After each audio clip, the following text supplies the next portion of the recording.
Welcome to the Fact Dev Lounge podcast, your podcast for faculty development with Dalhousie Medicine, New Brunswick. I'm very excited to introduce a special guest today, all the way from Ontario. She's a professor and a pediatrician at the University of Toronto, Dr. Shazeen Suleman. And in part one of this series, we'll discuss what racism can look like to our learners. What is a microaggression? The structural racism that exists in medicine, and comparative suffering. And make sure you stay tuned to part 2. Enjoy. Welcome to the Fact Dev Lounge podcast, the faculty development podcast for Dalhousie Medicine, New Brunswick. Today we welcome Dr. Shazeen Suleman, who's helping to lead my learning, unlearning, and listening to a better anti-racist society, particularly in medical education. Pay special attention to her article on microaggressions with the links in the podcast. Okay, so welcome back to the Fact Dev Lounge podcast, a podcast for medical educators at Dalhousie Medicine, New Brunswick. And I'm Dr. Sarah Gander, a pediatrician and the host of your podcast. And so today I'm very pleased and excited to welcome my friend and my colleague, Dr. Shazeen Suleman, who is faculty at the University of Toronto in the Department of Pediatrics. And I will have her introduce all of her other lovely titles because she is a very busy and accomplished person. Welcome, Shazeen. Thank you for having me, Sarah. Tell us more about yourself. Sure. As you said, I'm an assistant professor in the Department of Pediatrics at U of T. I am primarily based at Unity Health Toronto St. Michael's Hospital, where I care for children new to Canada who are immigrants, refugees, refugee claimants, and undocumented that have medical or psychosocial complexity. And you can imagine that most of my patients are racialized as well. In my capacity at Unity Health Toronto, I'm also our undergraduate medical education lead, which is where this conversation, I think, started from. And I am an associate scientist at our Li Ka-shing Knowledge Institute. Thank you for having me on the show. And we know each other from such worlds as the Canadian Pediatric Society and the Social Peds section. And it is a great honor to know you. And this podcast is timely for a very good reason in the world today, but that we're meaning to talk about also the very timely medical education article that you published regarding microaggressions in medical education. And so I'm very excited to unpack some of these concepts and just sort of go on a walk with you about what we can offer the faculty at DMNB to do better and to learn and unlearn during this process of a new world during a pandemic, but also with the Black Lives Matter movement and really actively making an anti-racist space for our students and for our faculty. So so we could just, start anywhere. I know that we have a bunch of stuff that we've talked about before, but let's talk about your article and why you chose to write it at a time that it wasn't as relevant in the publicized world, but very relevant in the day-to-day world of our students. It actually came from a conversation that I had with a student. As part of my role as the undergraduate medical education lead, I sit with all the other undergrad medical education leads at every hospital or site affiliated with U of T, and we have a monthly meeting. And at one of those meetings, we were reviewing an article, wasn't specific to pediatric education, but it was a research article that demonstrated for the first time what racism can look like to learners, and the term microaggressions had been used. And myself and another student, actually the first author, Kimberly Young, were both very animated because it wasn't a new concept to us. And so we did a lot of educating to our peers and recognizing, explaining why it was important and how it can even manifest. And then I think we sincerely appreciate Dr. Punnett acting as an example of a faculty sponsor who is giving opportunities to racialized younger faculty and trainees. She approached us and said, would you like to write this as a letter of intent for the monthly feature for pediatrics? And so with her support, we were able to write it. It was very well received. They wanted to publish it quite quickly. And so it ended up getting published at the beginning of June, which also coincided with the crescendo in society around anti-Black racism and police brutality. And for our listeners, Shazeen, how would you define a microaggression?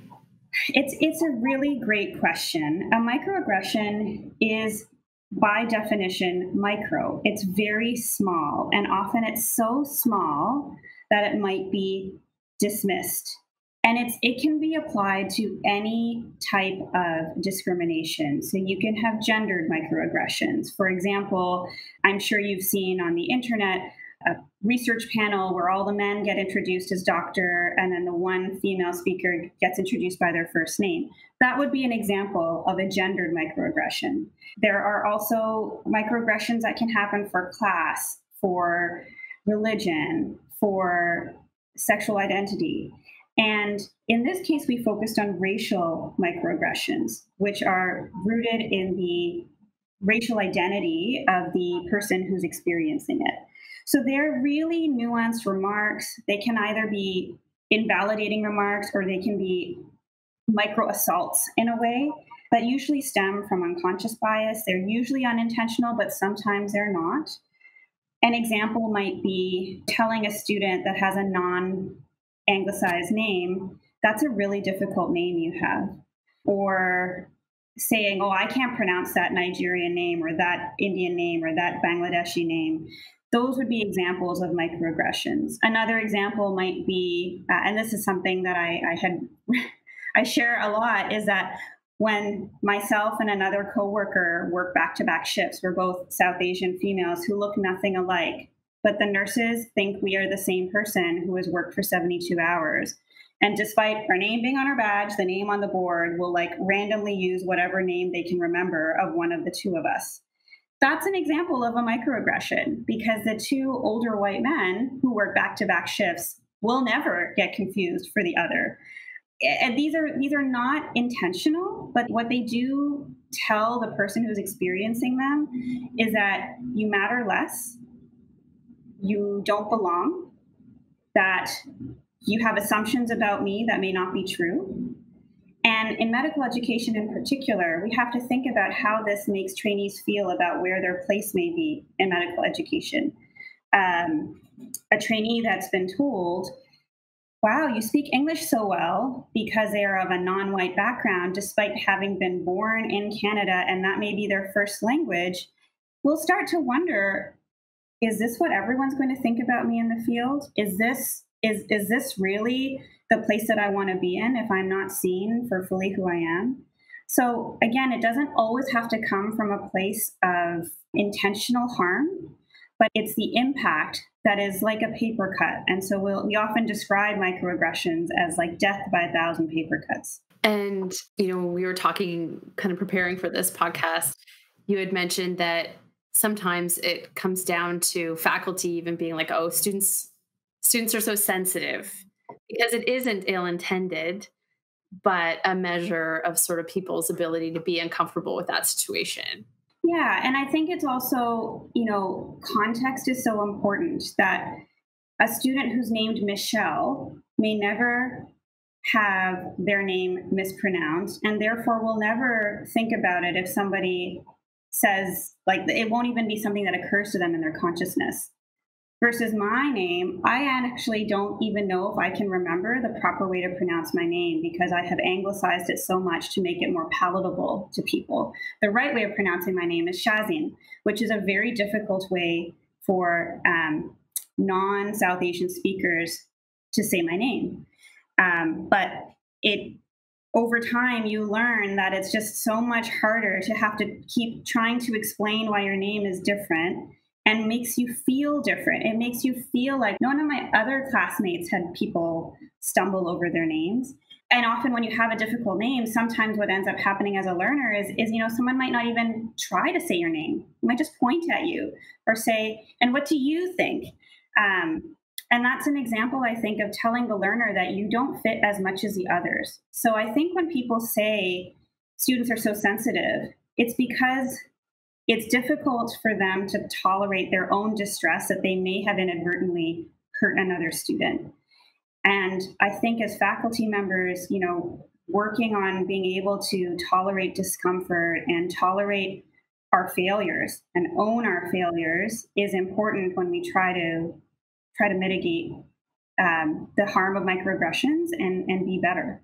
Yeah, I learned so much from the conversation we had about what you described as the concept of that distress tolerance.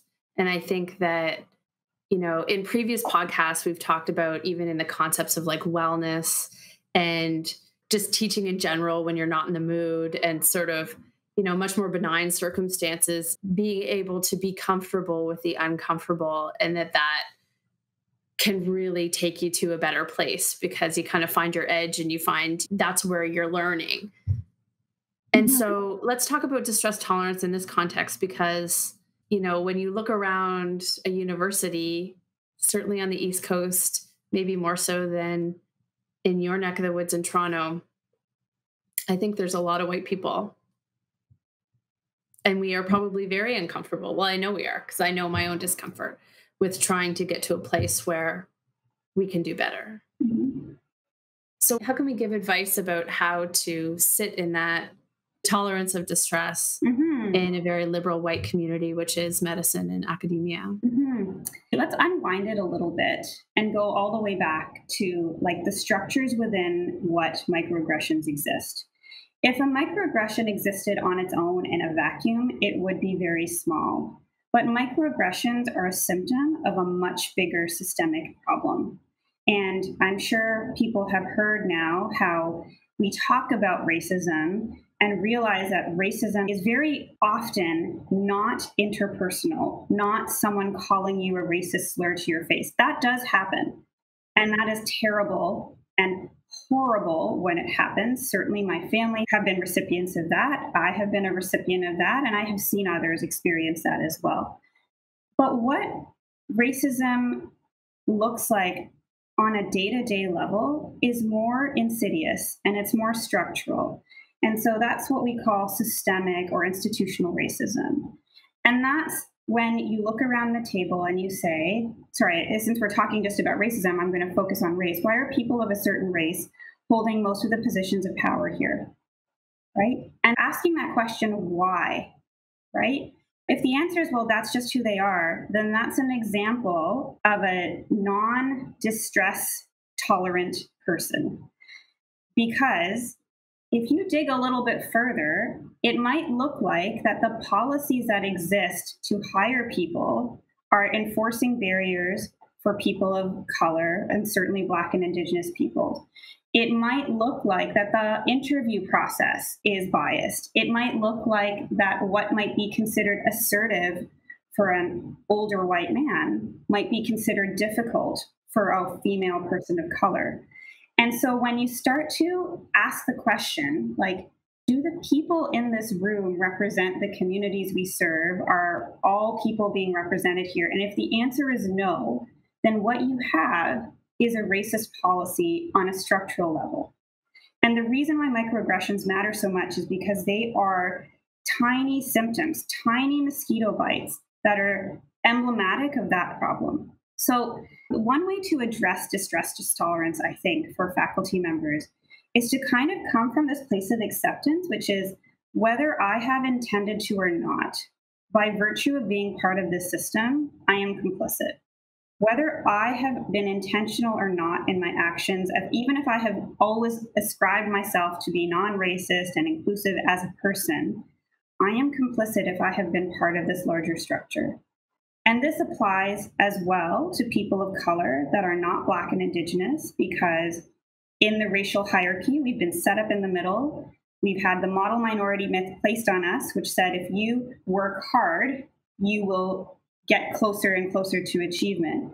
But what that did was set up an impossible situation between racial minorities and set up a narrative that the racial minorities that don't succeed is because they don't work hard, not because of these policies and structures that we've placed on them. So, non-Black and non-Indigenous people of color also have work to do in this area, and recognize that we have been complicit in this system as well, in addition to experiencing some ourselves. It's a very unique vantage point.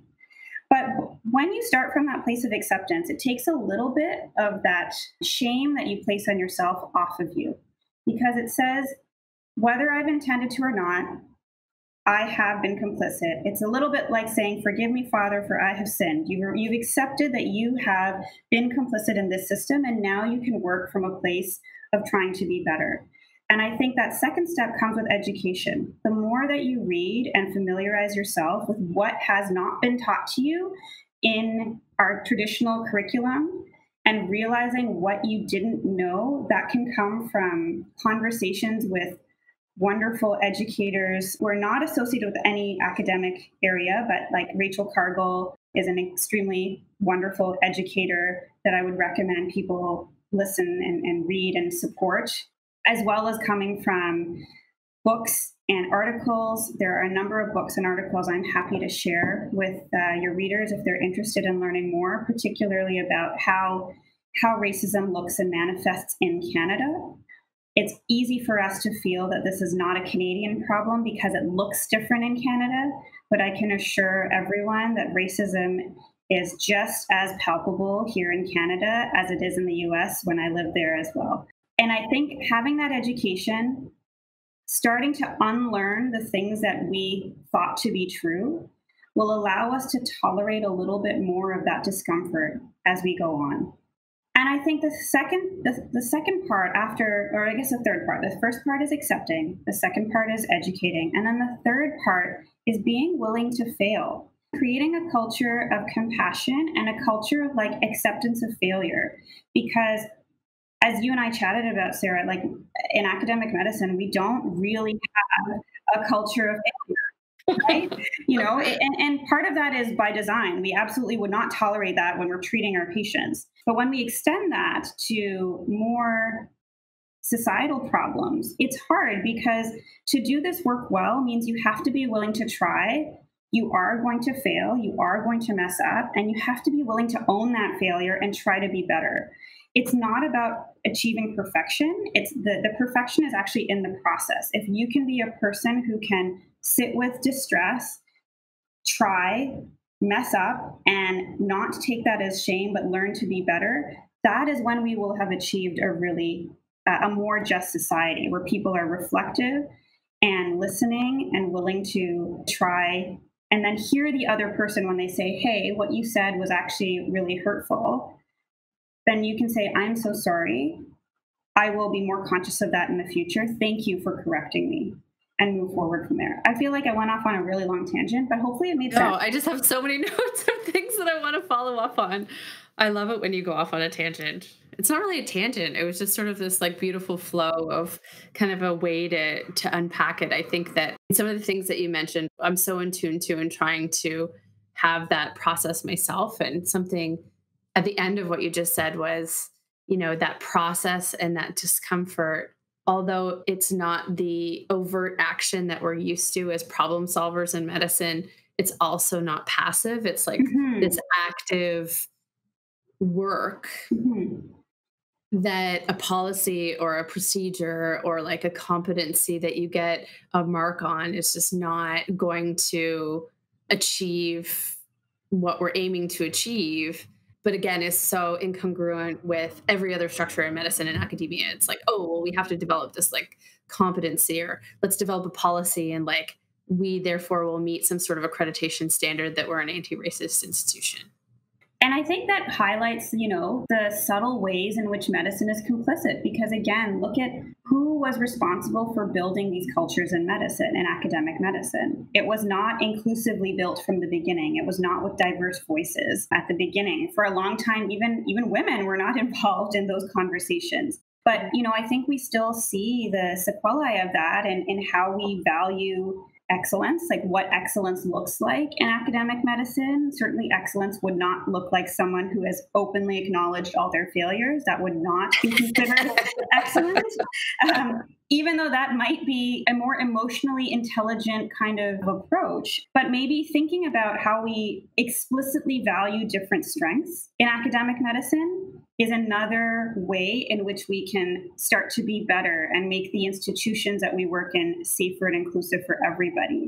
And so, when we value, for example, research as the ultimate marker of academic success, again, what gets published in research is primarily positive findings, not all your failures, right? It's very hard to publish a negative finding.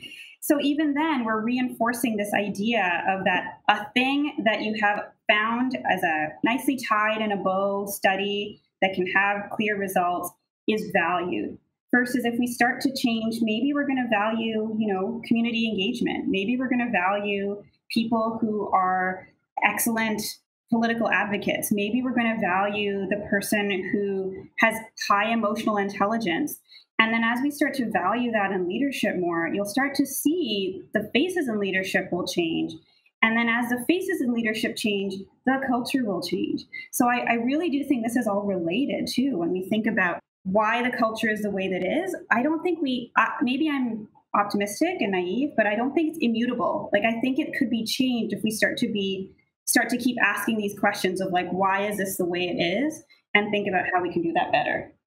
Well, and don't you think even having these conversations where, like you mentioned, Rachel Cargill, who, if you don't know who that is and you're listening, just look her up on Instagram. And a few of her Instagram posts are an education in and of themselves. Mm-hmm. But one thing that I really learned from following her was this concept of like reverse victimization. So I think it would ring true to our listeners too, that because it rang true to me, sort of this defensiveness of like, well, I didn't mean to do anything. And I've heard these words come out of my own mouth. So things like, well, and this is all around sort of white privilege and this sort of thing about like, my mom was a single mom, like we didn't have any money. I worked hard to try to get into medical school, 3 jobs through university, this sort of thing.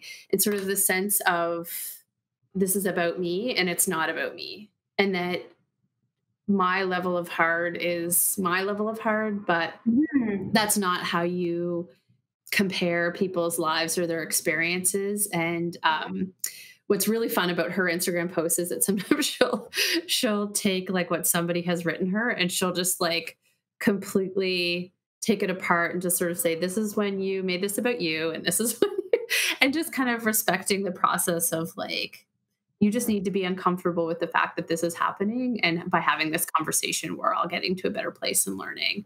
She's amazing. Mm-hmm. As you were talking about comparative suffering, which is, you always teach me the proper words for things. Thank you. Yeah, no, I was smiling because one of my favorite podcasts is called Unlocking Us by Brene Brown. And her first podcast she started it during the pandemic, is on comparative suffering and the art of that, which actually leads to less empathy. If I think somebody's hardship is not as hard as mine or harder than mine without validating what I've been through, then it actually ends up leading to less empathy. And so that's for other folks that are interested, I would highly recommend many of the contents of her podcast. And she has brought on speakers such as Ibram Kendi and another speaker who talked about living with dignity as a Black man. And his name is escaping me, and I feel terrible, but I will look it up right now. Oh, well, and I can put it in the show notes too. Great.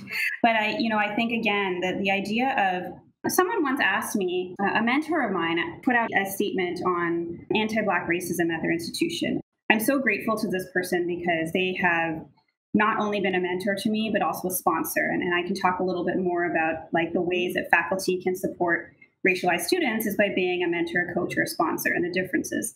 So this wonderful person asked for my perspective on their statement. And, they said, how does it ring for someone like me who has also experienced racism, right? And I said, exactly. Just because I have experienced racism, you speaking out about anti-Black racism does not invalidate my experience.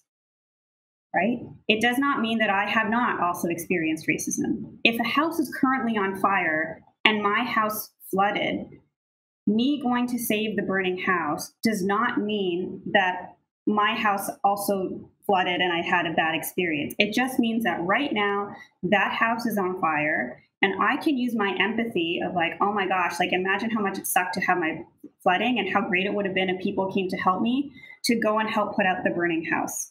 And so I think that's the same way, even when we think about illness, we wouldn't say that brain cancer is worse than breast cancer. They're both bad, and they both are terrible experiences, and they both are experiences that we would want to validate in their own way. And I think having experienced poverty, growing up with a single parent, those are very real hardships that you should own as your own experiences, and also be able to say, well, the color of my skin was never something that I had to experience hardship for. And by growing up in the society that we've grown up in, that is so embedded in so many of these policies and structures.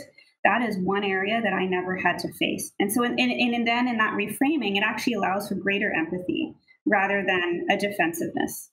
I feel like, too, medicine sort of acknowledges these sort of more acceptable hardships, like, single parents not having the money to go. Like, we've built in sort of like scholarships and this sort of thing, but still, I mean, for me, there was still always that white privilege there, and even around kind of reference letters and getting that sort of support to get into medical school and that sort of thing. And, who were my mentors and who were my, the people who took me along the road. Thank you for listening to the FactDev Lounge podcast, our podcast for Dalhousie Medicine, New Brunswick. Look for new episodes circulated on your faculty development emails and on DMNB's Facebook and Twitter profiles. You can listen to the podcast on SoundCloud, YouTube, and of course, iTunes. Please leave comments, tell us what you think, volunteer to be a guest, or comment on any ideas for future podcasts. And of course, lastly, make sure you log your listening on your maintenance of certification, specialty, or family medicine credits. Thanks for listening.